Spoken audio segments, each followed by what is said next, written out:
Magandang araw po ng pagsamba sa inyo mga kapatid dyan po sa Majuro Christian Church. Dito po sa amin ngayon sa Hawaii ay gabi. So napakagandang pagkakataon po na ngayon po ako bigay po sa inyo ng pag-aaral po ng salita ng Diyos o ating pong sermon sa tuwing araw po ng linggo.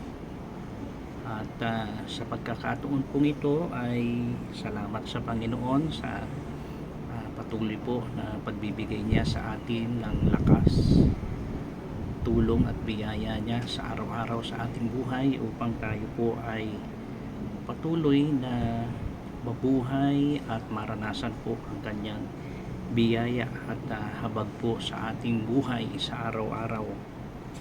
At sa ating pong pagsamba sa Panginoon sa araw na ito ay magandang pag-usapan po natin ang isa sa napaka halaga po sa ating buhay bilang isang tagasunod ng ating Panginoong Jesucristo ay ang tinatawag na pakikipagtipan sa Diyos. Ito po yung pagbibigay po natin ng panahon sa pakikipag-usap sa ating Panginoon sa araw-araw, no? Hindi po ito tuwing linggo lamang o isang beses sa isang linggo, kundi ito po ay isang napakahalagang paglalaan natin ng panahon, oras para sa ating Panginoon upang siya po ay ating kausapin sa pamagitan po ng kanyang mga salita. So natapos po tayo sa ating serye sa pag-uusap po natin tungkol sa pagtatagumpay laban po sa tukso na nararanasan po natin.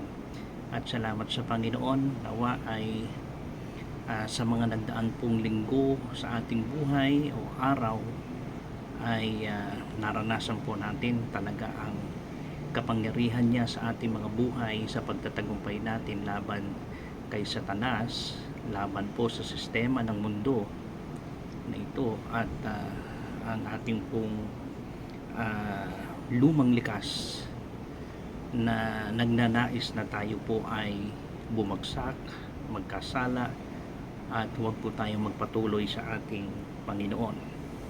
So maganda po ay sundan natin ito upang patuloy ng pagtatagumpay natin sa pangalan ng ating Panginoong Jesucristo ay isang malaking bagay na magkaroon po tayo sa araw-araw ng pakikipagtipan sa ating Panginoon, dahil alam natin ang pakikipagbaka natin espiritual ay sa araw-araw, no, na ng buhay po natin at hindi po ito humihinto.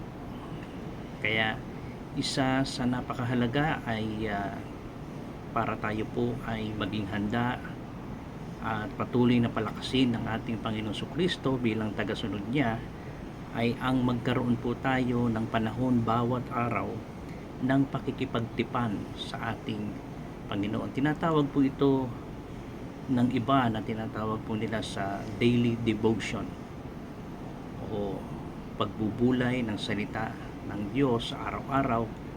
Ano man po ito ang tawag natin, ngunit ito po ay may kinalaman man po sa pakikipagtipan natin sa Diyos sa araw-araw nating buhay. Ito po ang ating pag-uusapan. Siguro po tayo muna po ay manalangin sa Panginoon at humingi tayo ng gabay hinggil sa ating pong pag-uusapan.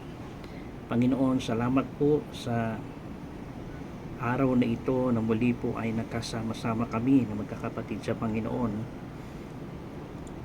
ay hindi po naging hadlang na ang mga kapatid sa Marshall Island at ako po ay nandito ngayon sa lugarin po ng Hawaii. Salamat po sa teknolohiya na inyong ginagamit upang patuloy pa rin na ako po ay makapagbigay ng pagbabahagi ng inyong mga salita sa mga kapatid po sa Majuro Christian Church. Alam po ninyo, Panginoon, ang aming pong mga pagnanais sa aming puso.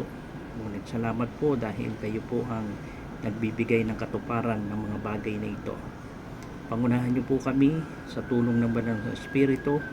Turuan niyo po kami at patuloy na maipakita po ninyo sa amin ang kahalagahan po ng pagbibigay ng oras at panahon sa aming Panginoon Kristo, sa aming Diyos at tagapagligtas, upang sa bawat araw, Panginoon, kami po ay mabigyan po ninyo ng lakas at pagpapalago po ng aming pananampalataya.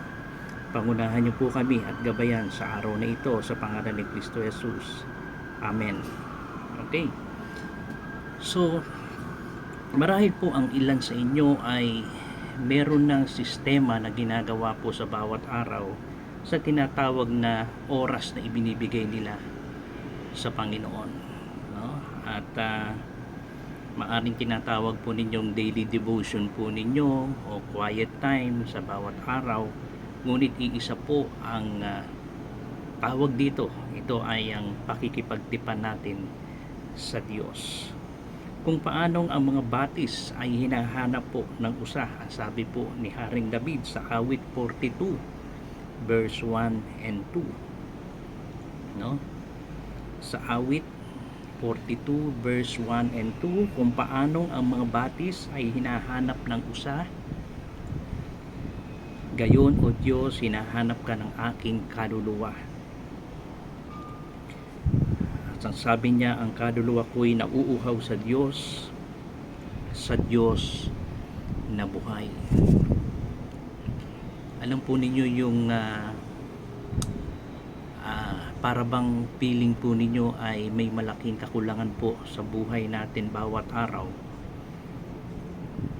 na malaking kakulangan o nawawala sa kabuuan po ng ating buhay bawat araw. Para kay Haring David ay yung pagnanais niya na talagang makipagtipan o magbigay po ng panahon para sa Panginoon. Sabi niya, tinulad niya na parang isang usa. Alam naman natin ang usa, isa sa napakabilis, no, na tumakbo. So ibig sabihin po ay dito niya itinulad yung kanyang pananabik na makipagtipan, makausap ang ating Panginoon, no? Yung pagnanais na makausap siya bawat araw, bawat sandali ng kanyang buhay. Napakasarap po, no? Lalo na po bilang isang matagal ng isang mananampalataya sa Panginoon, totoo po ito na kahit ako po, kahit sabihin natin na napapagod tayo sa bawat araw ng ating pong mga trabaho, marami tayong mga ginagawa, abala po tayo, pero iba po yung pakiramdam na alam po ninyo na talagang naibigay po ninyo yung panahon o pagkakataon o sandali sa inyong buhay na makausap ang ating Panginoon sa pamamagitan po ng kanyang mga salita. At ito po nararanasan ko po, no?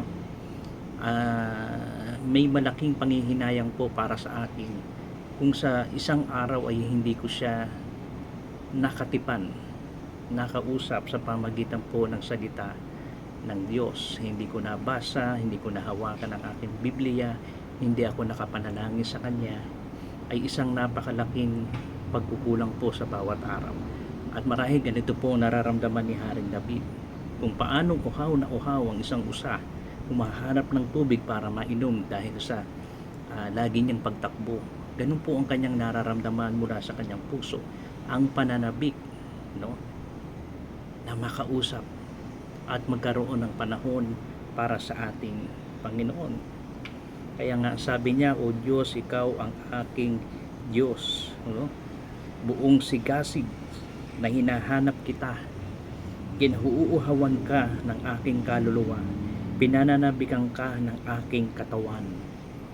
Yan po ang sinabi niya sa awit 63 verse 1. Awit 63 verse 1. Ganito rin po ba ang ating nararamdaman bilang isang tagasunod ng ating Panginoon Kristo, bilang isang sumampalataya sa Panginoon? Yung pagnanais at pananabik po natin sa ating Panginoon na makausap siya, marinig ang kanyang tinig mula sa kanyang mga salita. Yung pagnanais ng ating puso, ng ating buhay, no, na pagkauhaw natin sa Panginoon sa bawat araw. Sana po ganito po ang ating nararamdaman, no? Sapagkat tunay nga po na kailangan nating makipagtipan sa Panginoon sa bawat araw ng ating buhay.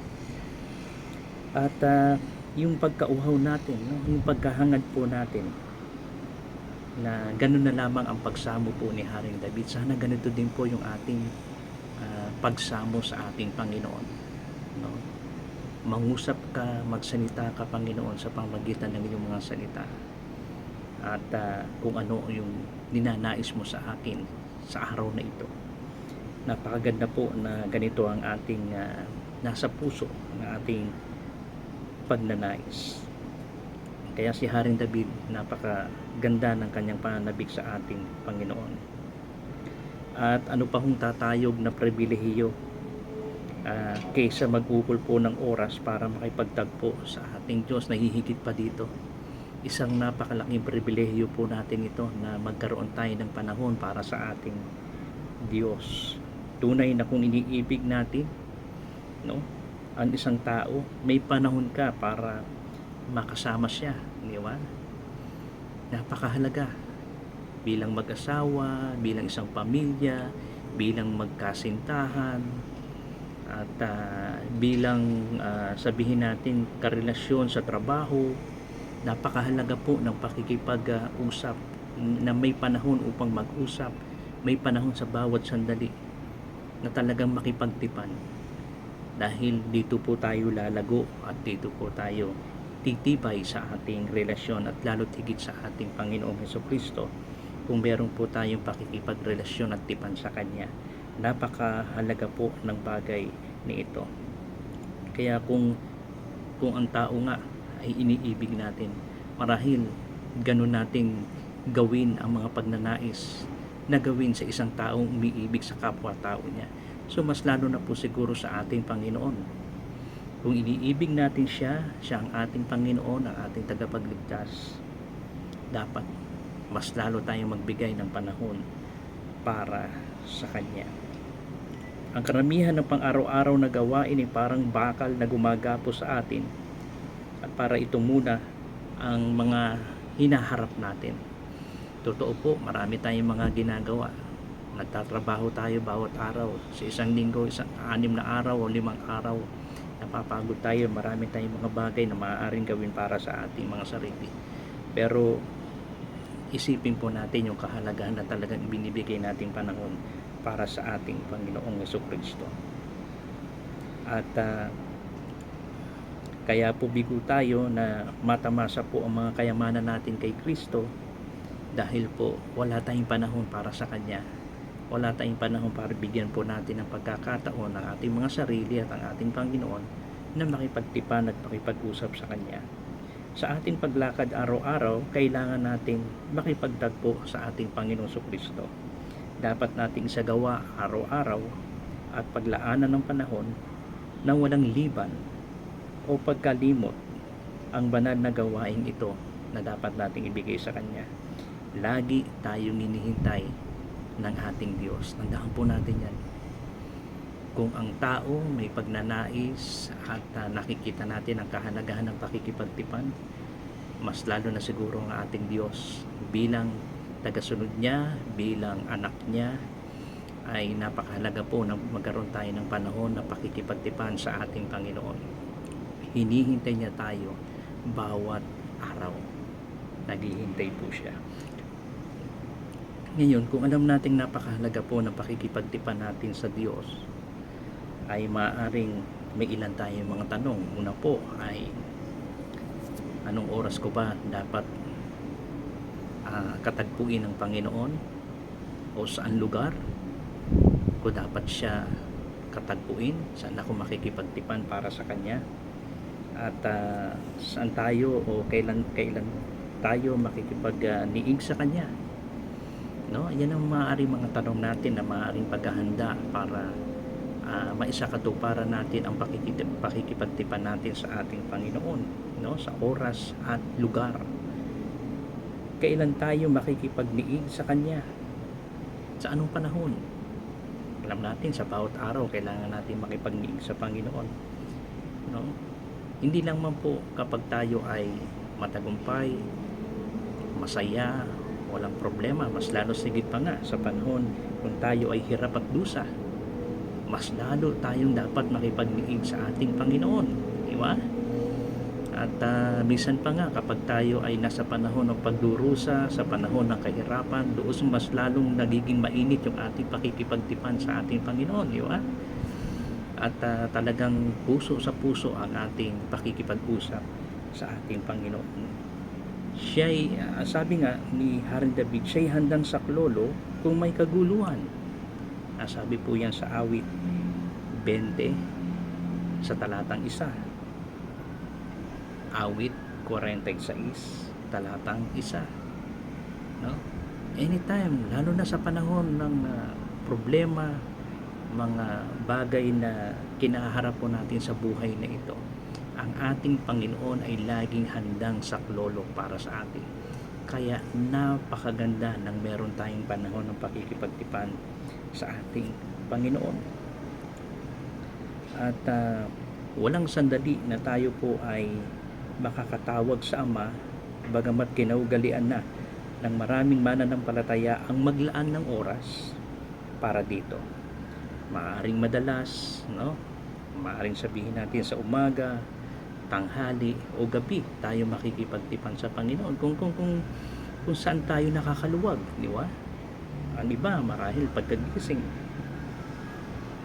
maaring iba sa tanghali, o maaring ang iba ay sa gabi na mas nagiging handa sila upang makipagtipan sa Panginoon, no? Awit 55 sa talatang 17. Araw, no? Kaya napakahalaga na maaaring hating gabi. Ang iba naman nagigising kapag hating gabi, no? Merong tulad ni ng ate ninyo si Lisel, madalas ganyan yan pagka nagigising siya ng alanganin sa gabi, doon siya nakikipagtipan sa Panginoon, nakikipag-usap, nanalangin sa Panginoon. Awit 119 verse 62, no? Kaya maaari po yan, no, na maaari nating gawin. Ngunit kadalasan abala tayo sa araw na napapagal na tayo, na kapag sa gabi ay pagod na tayo, kaya ayaw natin ng gabi. Ang pinakamainam ay tiyakin na unahin muna ang makipagniig sa Diyos bago sa tao. Yun ang mahalaga.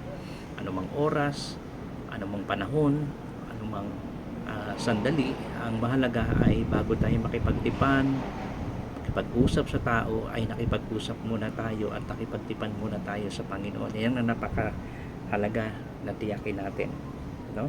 Bago natin kausapin ng iba, nakausap na natin ang ating Panginoon, nakipagtipan na tayo para sa Kanya. Kaya't ang sabi nga ng awit 5 talatang 3, ginigising niya ako, no? Sabi rito, ginigising niya ako tuwing umaga, ginigising ang tainga ko upang makinig, na parang tinuturuan, no? Yan ang sabi ni Haring David sa Isaiah 50 sa talatang 4, ay bumabangon ako bago magbukan liwayway. Ang iba sa madaling araw, no? Sa umaga inatasan ng Panginoon na mamulot ng mana ang mga Israelita, no? Ang tinapay na mula sa langit ay magpapalakas sa kanila sa buong maghapon na ginawa ng Panginoon. Natandaan po ninyo nung binigyan sila ng mana. So sa kinaumagahan, madaling araw, binibigay ng Panginoon ng mana na ito para pulutin nila, kainin nila, magbigay lakas sa kanila sa maghapon ng kanilang buhay. Kaya marahil napakahalaga ng umaga na maaaring gawin natin ang pakikipagtipan sa Panginoon. Pero ako po madalas after work, no? Kasi po hirap akong gumising ng maaga, kasi maaga magtatrabaho ng alas 7 hanggang alas 3:30 na ng hapon. Kaya ako kadalasan pag uwi ng bahay, kakain, and then doon ako makikipagtipan sa Panginoon. So depende po sa inyo. Pinapakita lang ng salita ng Panginoon talaga ay ang magkaroon tayo ng oras para makipagtipan sa ating Panginoon. Napakahalaga po noon.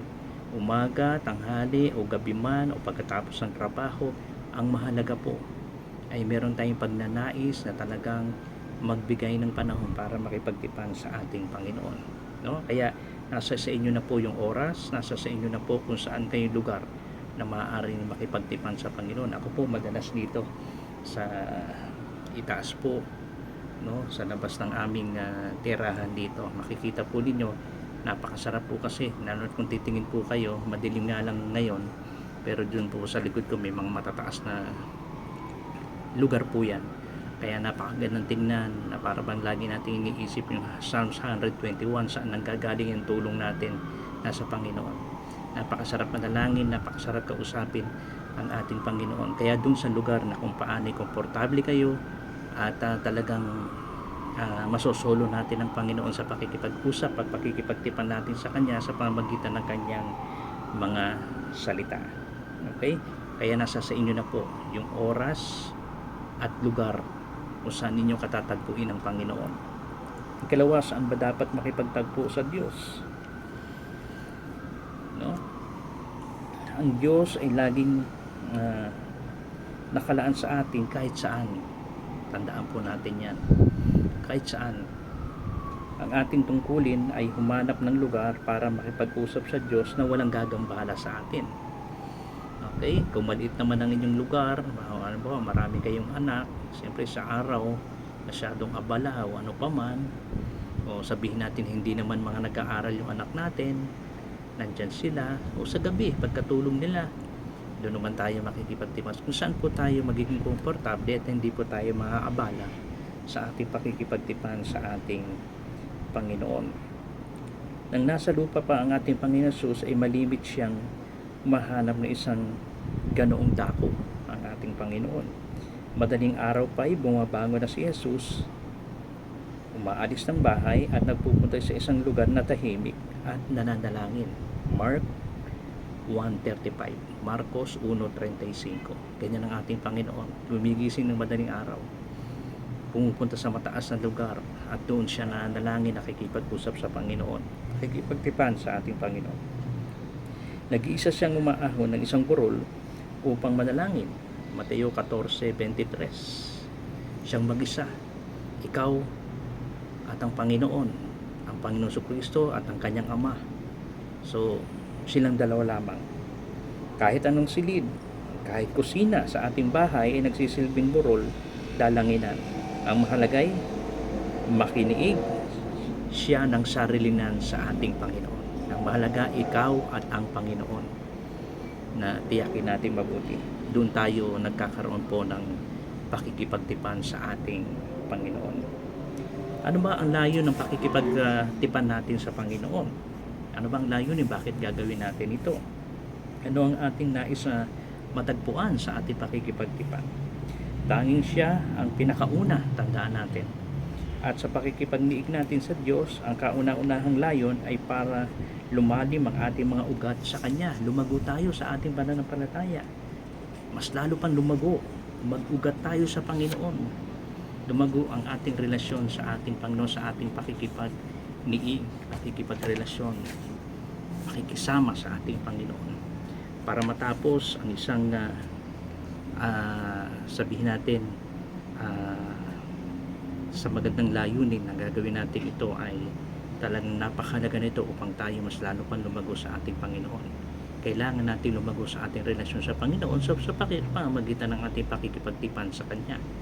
Inuulit ko po, gaya ng mga relasyon ng pamilya, magkasintahan, magkaibigan, pamilya, magkatrabaho, laging nagkakaroon dapat ng pakikipagniig, pakikipag-usap upang lumago po ang isang relasyon. So ganun din po ang layunin ng ating pakikipagtipan sa Panginoon para mas lalo pa po tayong lumago sa ating Panginoon. Marapat lamang na tayo ay sa mga sandali ng pagpapahalaga, pakikipag-isa at pagpapaalab muli ng pag-ibig sa ating puso. Doon mas lalong umaalab ang ating pag-ibig, ang pagmamahal natin at ang pagtibok ng ating puso sa ating Panginoon at ang pagtuturo din na ginagawa niya para sa atin.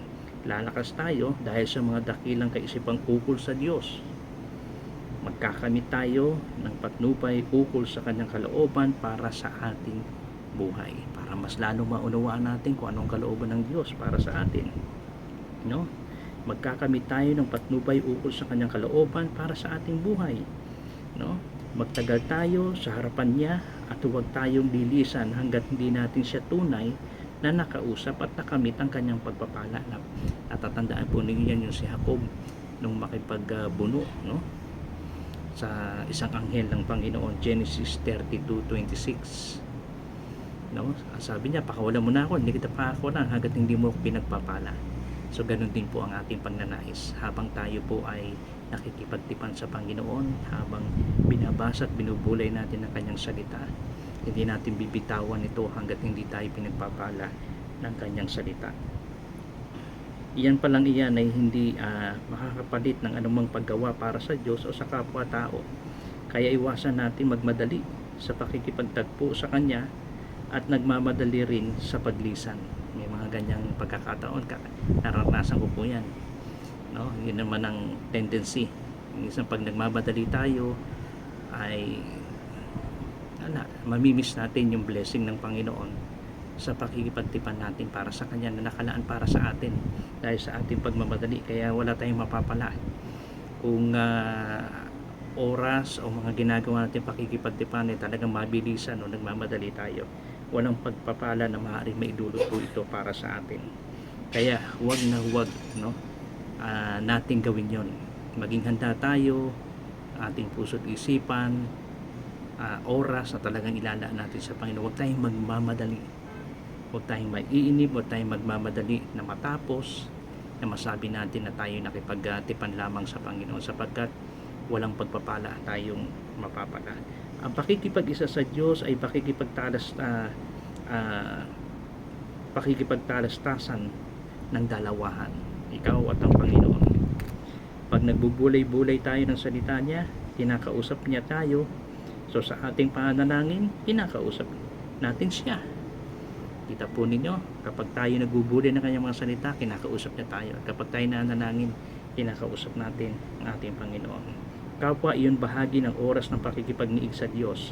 Kahit ang tahimik na paghihintay sa Kanya ay nakakatulong upang marinig natin ang Kanyang tinig. Kaya napakasarap, no? Nakakapanapik para sa atin ang pagbibigay natin ng panahon para sa ating Panginoon, no? Sa pagbibigay ng panahon, sa pakikipagtipan para sa Kanya.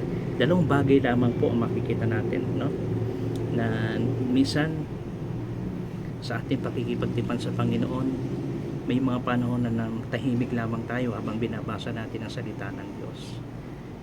At hinihintay natin kung ano yung Kanyang plano, anong Kanyang kalooban, ano yung mga gusto niyang sabihin para sa atin. Napakahalaga ng bawat salita ng Panginoon para sa atin, sapagkat ito yung magiging tinig niya para sa atin, kung ano ang ninanais niya para sa ating buhay.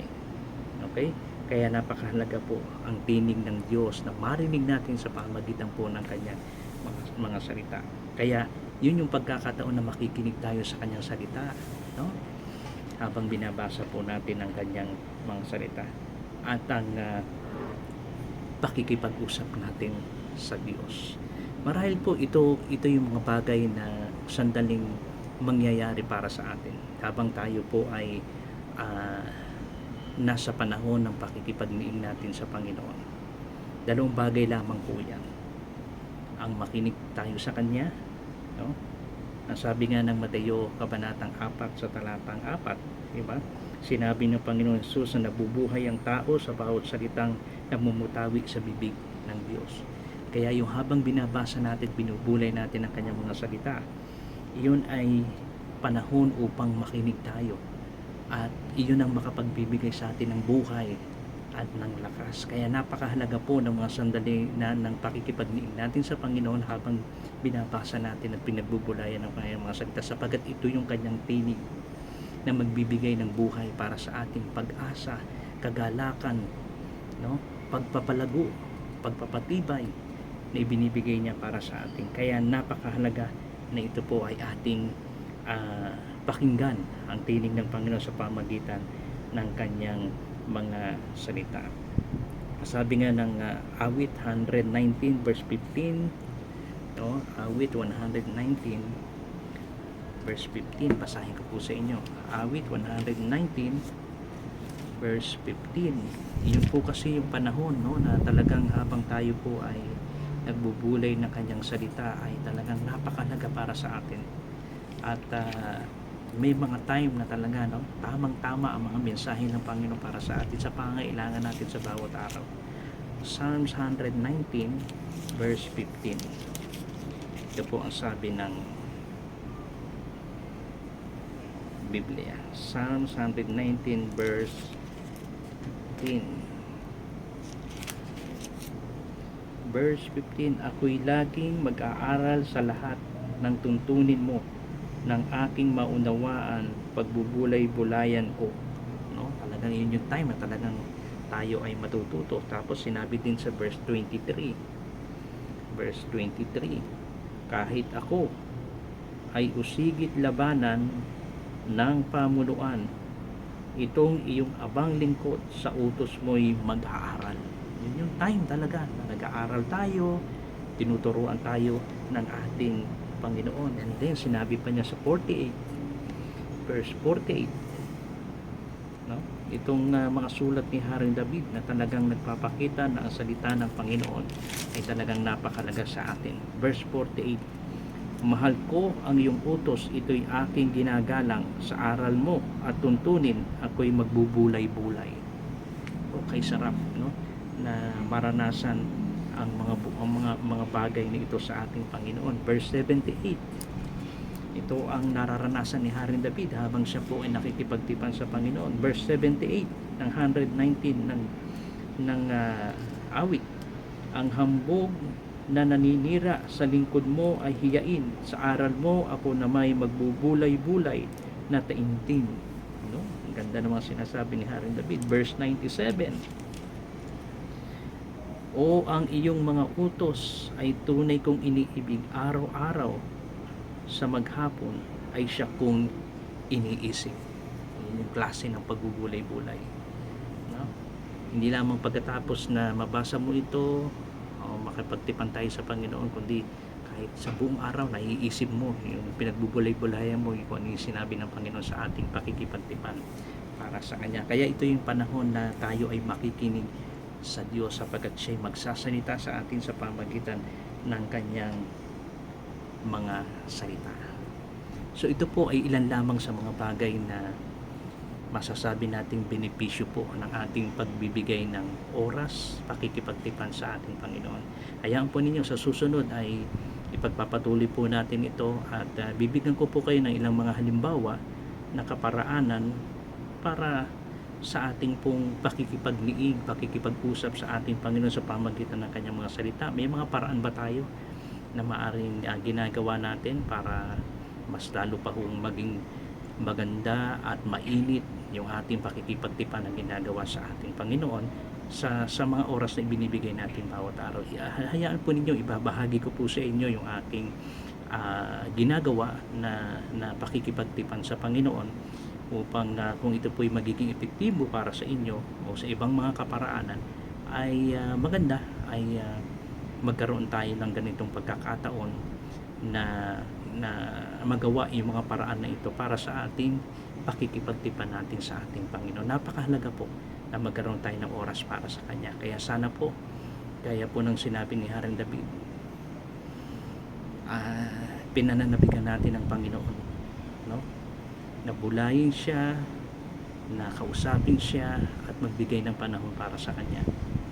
Kaya sana po ay isa rin po kayo sa talagang nagnanais ng ating Panginoon ay makausap, magkaroon tayo ng panahon para sa Kanya bawat araw at palakasin niya tayo, mapakinggan natin kung ano yung mga turo niya at kung ano, at makita natin kung ano ang Kanyang kalooban para sa ating buhay sa pamamagitan ng ating pakikipagtipan sa Kanya bawat araw. Gaya po ng sinasabi natin, inulit-ulit natin gaya ng Haring David, na tulad ng isang usa, no, sa pananabik sa tubig ng batis, ay sana ganun din po ang ating pananabik sa ating Panginoon na siya po ay makausap natin bawat araw.